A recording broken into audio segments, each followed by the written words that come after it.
বৈশাখ উপলক্ষে চড়া রাজধানীর ইলিশের বাজার। সপ্তাহ ব্যবধানে হালিতে দাম বেড়েছে 4,000 টাকা পর্যন্ত। ক্রেতার ক্ষোভ, সরবরাহ সংকটের দোহায় বিক্রেতার। ছুটির দিনেও সকাল থেকে ফিলিং স্টেশনে যানবাহনের দীর্ঘ লাইন।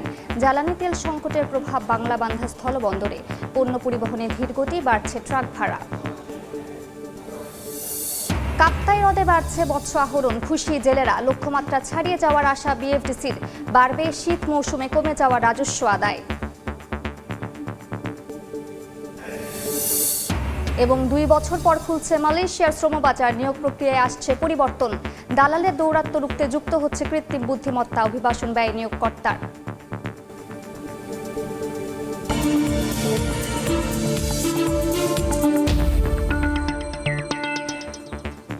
দেখছিলেন শিরোনাম। আমন্ত্রণ জানাচ্ছি দেশ ও দেশের বাইরের অর্থ বাণিজ্যের নানা খবর নিয়ে আমাদের নিয়মিত আয়োজন এই সময়ের বাণিজ্যে।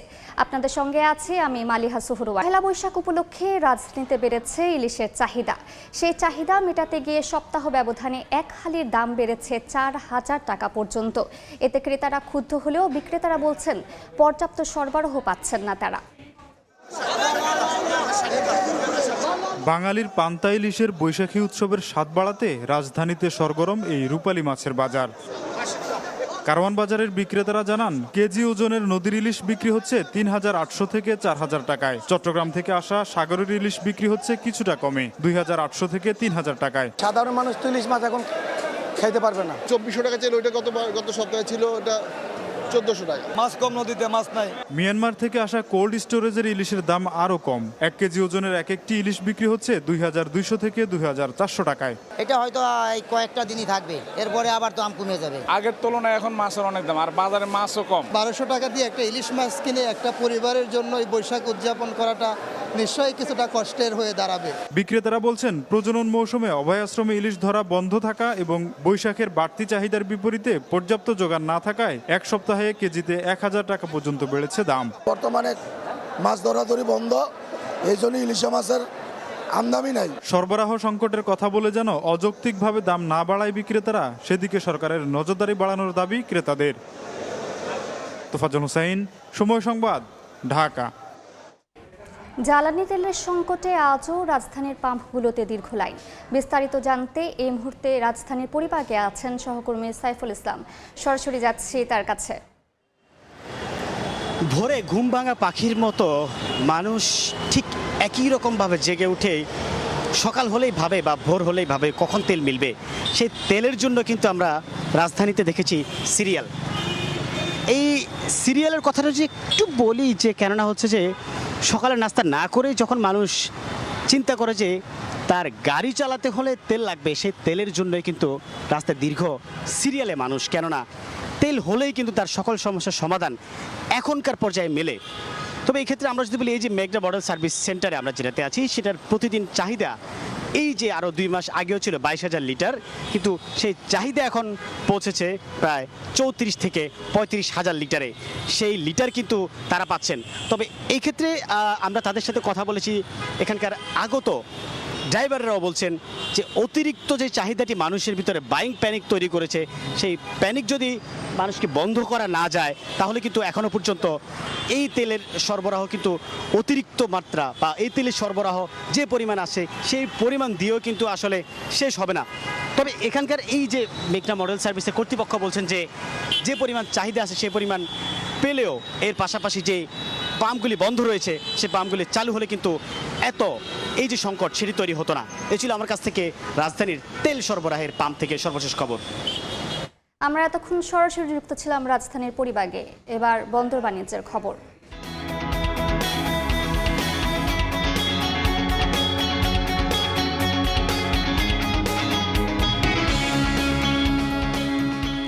চলমান জ্বালানি সংকটের প্রভাব পড়েছে বাংলাবান্ধা বন্দরের ব্যবসায়িক কার্যক্রমে। বিস্তারিত জানাতে বন্দর থেকে সরাসরি যুক্ত হচ্ছেন রিপোর্টার সোহাগ হায়দার। সরাসরি চলে যাচ্ছি তার কাছে। দেখুন, আমি এই মুহূর্তে দাঁড়িয়ে রয়েছি পঞ্চগড়ের সড়ক পথের যে 4 দেশীয় স্থল বন্দর বলা হয়, পঞ্চগড়ের বাংলাবান্ধা স্থল বন্দরে। এই বন্দরটি বাংলাদেশ থেকে ভারত, নেপাল ও ভুটানের সাথে ব্যবসায়িক কার্যক্রম স্বাভাবিক রয়েছে। আমরা জেনেছি যে এখানে প্রত্যেক দিনেই কিন্তু যে আমদানি রপ্তানির কার্যক্রম পাথর, বোল্ডার পাথরের আমদানি সেটা কিন্তু স্বাভাবিক রয়েছে। 250 থেকে 300 গাড়ি এই বন্দরে প্রবেশ করছে। তবে আমরা বলে রাখি, বাংলাদেশের চলমান যে জ্বালানি সংকটের একটি অবস্থা তৈরি হয়েছে, সেটার কিন্তু প্রেক্ষাপটের কিছুটা এখানে প্রভাব পড়েছে। আমি বলে রাখি যে এই বন্দরে আমদানি রপ্তানিতে তেমন প্রভাব না পড়লেও কিন্তু এখানে সংশ্লিষ্ট যারা ব্যবসায়ী রয়েছে বা যারা ক্ষুদ্র ব্যবসায়ী এবং এই যারা আমদানি করার পর পাথর ক্রাশিং করে দেশের বিভিন্ন প্রান্তে বিক্রি করছেন, তারা কিন্তু জ্বালানি তেলের সংকটে পড়েছে এবং তারা কিন্তু তাদের আমদানি করা পাথর এখানে ক্রাশিং করতে না পারে একটা চরম বিপাকে পড়ছে।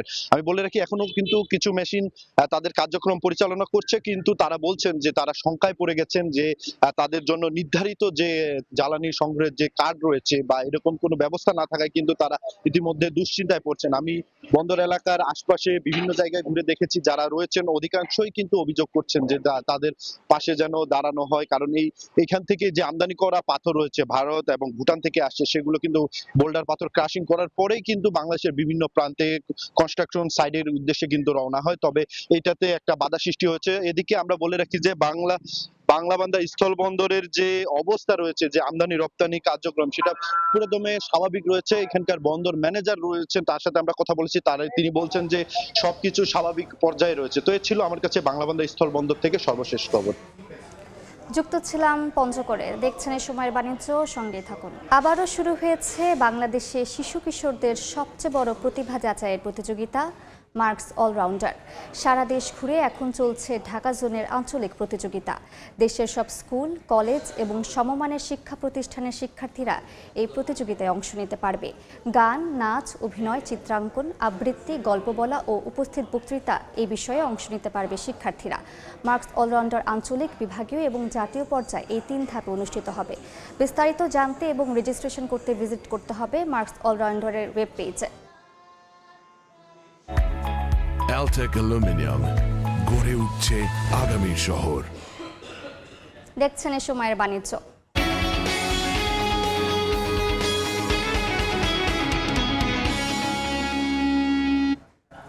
আবারও কাপ্তাই হ্রদে বাড়ছে মৎস্য আহরণ, এতে খুশি জেলেরা। আর লক্ষ্যমাত্রা ছাড়িয়ে যাওয়ার আশা করছে বিএফডিসি। রাঙামাটি থেকে হেফাজত সবুজের তথ্য ও রাজীব দাস মুন্নার ছবিতে রিপোর্ট। কাপ্তাই হ্রদে মাছ ধরতে ব্যস্ত জেলেরা। জাল টানা শেষে দেখা মিলছে মাছের। সেই মাছ ড্রামে ভরে বোটে করে আনা হয় বিএফডিসির নির্ধারিত অবতরণ ঘাটে। কর্মব্যস্ততা পন্টুন জোড়ে। অথচ মাত্র 1 মাস আগেও ছিল না এমন চিত্র। শীত মৌসুমে অস্বাভাবিকভাবে কমে গিয়েছিল মাছ ধরা। পর্যাপ্ত মাছ আহরণ হওয়ায় স্বস্তি ফিরেছে জেলে ও ব্যবসায়ীদের মনে। এই শীতের মৌসুমের চেয়ে এই মৌসুম অনেক ভালো। আগে ছিল 80%, এখন মোটামুটি 100%। আগে যদি সারাদিনে আমাদের 300-400 কেজি হতো, এখন ধরে 700-700-800 কেজি পর্যন্ত হয়। সবসময় আমাদের নেশার মাছ এই নদীর ওই কেসকি সাবিলে, এটা তো আছেই। বর্তমানে পরিস্থিতি ভালো আছে, স্বাভাবিক। হয়তো ইনশাল্লাহ আশা করি এইভাবে যদি পরিস্থিতি থাকে, তাহলে আমরা কিছুটা ক্ষতির সামনে থেকে কাটাই উঠতে পারবো আমরা ব্যবসায়ীরা। এবং এই অবস্থায় লক্ষ্যমাত্রার বেশি মৎস্য আহরণ ও রাজস্ব আদায়ের প্রত্যাশার কথা জানান বিএফডিসির এই কর্মকর্তা। এই বছর আমাদের লক্ষ্যমাত্রা দেওয়া হয়েছে 8,500 মেট্রিক টন। আমরা ইতিমধ্যেই 8,300 মেট্রিক টন মাছের আহরণ করেছি, যার রাজস্ব 18,33,00,000 টাকা। তো আমরা আশা করি এখনো আমাদের হাতে আরও 1 মাস রয়েছে। আমরা আশা করি যে আমাদের লক্ষ্যমাত্রা ছাড়িয়ে যেতে আমরা সক্ষম হব। বিএফডিসির তথ্য 2025 সালে 8,000 মেট্রিক টন মাছ আহরণের লক্ষ্যমাত্রার বিপরীতে 8,900 মেট্রিক টন মাছ আহরিত হয়, আর রাজস্ব আদায় হয় 18,60,00,000 টাকা। সময় সংবাদ, রাঙামাটি। দেখছেন এ সময়ের বাণিজ্য। 2 বছর বন্ধ থাকার পর অবশেষে খুলছে মালয়েশিয়ার শ্রমবাজারের দুয়ার। এবার দালালদের দৌরাত্ম্য রুখতে যুক্ত হচ্ছে কৃত্রিম বুদ্ধিমত্তা। অভিবাসন ব্যয়ের পুরো ভার থাকছে নিয়োগকর্তার উপর। মালয়েশিয়া থেকে মোহাম্মদ আব্দুল কাদেরের রিপোর্ট। যাদের শ্রমগামে উন্নয়ন দৌড়ে এগিয়ে যাচ্ছে মালয়েশিয়া, সেসব বিদেশি শ্রমিকের 1/3 বাংলাদেশি। বৈধ ও অবৈধ মিলিয়ে দেশটিতে কর্মরত শ্রমিকের সংখ্যাটাও 20 লাখেরও বেশি। কিন্তু সিন্ডিকেট, মানব পাচার আর শ্রম শোষণের তিক্ত অভিজ্ঞতায় গেল 2 বছর বাংলাদেশিদের জন্য বন্ধ ছিল দেশটির শ্রমবাজার। অচলাবস্থা কাটিয়ে বৃহস্পতিবার পুত্রজায়ায় মালয়েশিয়ার মানব সম্পদ মন্ত্রী আর রামানানের সঙ্গে বৈঠক করেন বাংলাদেশের শ্রম ও কর্মসংস্থান মন্ত্রী আরিফুল হক চৌধুরী ও প্রধানমন্ত্রীর উপদেষ্টা ডক্টর মাহাদি আমিন। ওই বৈঠকের পর সুখবর মিলল মালয়েশিয়ার শ্রমবাজার খোলার। কঠোর কিছু শর্তে সাজানো হয়েছে এবারের নিয়োগ প্রক্রিয়া। মধ্যস্বত্বভোগীদের দৈরাত্য কমাতে পুরো প্রক্রিয়া এখন পরিচালিত হবে একটি অত্যাধুনিক কৃত্রিম বুদ্ধিমত্তা ভিত্তিক সিস্টেমে। নতুন নিয়মে এখন থেকে অভিবাসন ও নিয়োগের সব খরচ বহন করবে নিয়োগকর্তা। আমরা যে আলাপ আলোচনা হয়েছে তাতে অনেকটাই আমরা ধরে নিতে পারি যে সকল সমস্যা আছে এটা ইনশাআল্লাহ আমাদের দুই দেশের কূটনৈতিক আলোচনার মধ্য দিয়ে ইনশাআল্লাহ খুব অতি সত্বরই এটা সমাধানের দিকে যাবে। শ্রমিকদের স্বার্থ সংশ্লিষ্ট যে বিষয়গুলো রয়েছে, বাংলাদেশি প্রতিটি প্রবাসী যেন অধিকার এখানে সুপ্রতিষ্ঠিত হয়, মানবাধিকার যেন নিশ্চিত হয়, সেগুলো আমরা অবশ্যই এখানে কার্যকর করতে চাই। দুই দেশের সরকারের নীতি নির্ধারকদের বৈঠককে স্বাগত জানিয়েছেন প্রবাসী বাংলাদেশিরা।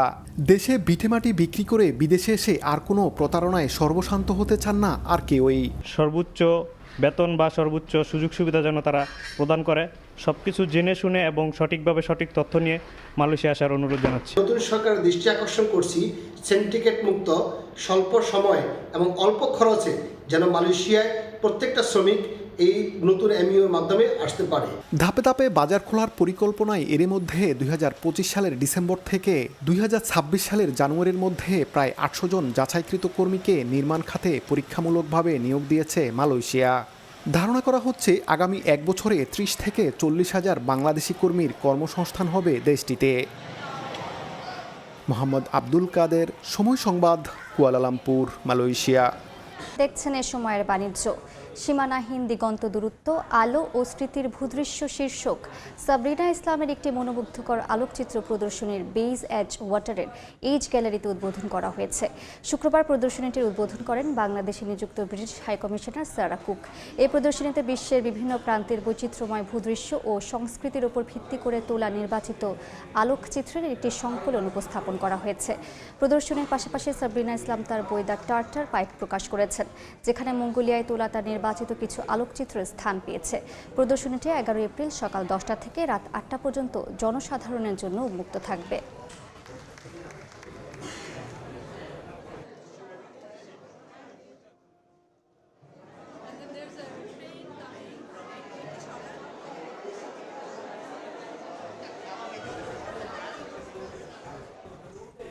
এ পর্যায়ে শীর্ষ সংবাদগুলো জানিয়ে দিচ্ছি আরেকবার। পহেলা বৈশাখ উপলক্ষে চড়া রাজধানীর ইলিশের বাজার। সপ্তাহ ব্যবধানে হালিতে দাম বেড়েছে 4000 টাকা পর্যন্ত। ক্রেতার ক্ষোভ, সরবরাহ সংকটের দোহায় বিক্রেতার। ছুটির দিনেও সকাল থেকে ফিলিং স্টেশনে যানবাহনের দীর্ঘ লাইন। জ্বালানি তেল সংকটের প্রভাব বাংলাবান্ধা স্থলবন্দরে। পণ্য পরিবহনে ধীর গতি, বাড়ছে ট্রাক ভাড়া। এবং 2 বছর পর খুলছে মালয়েশিয়ার শ্রমবাজার। নিয়োগ প্রক্রিয়ায় আসছে পরিবর্তন। দালালের দৌরাত্ম্য রুখতে যুক্ত হচ্ছে কৃত্রিম বুদ্ধিমত্তা। অভিবাসন ব্যয় নিয়োগকর্তার।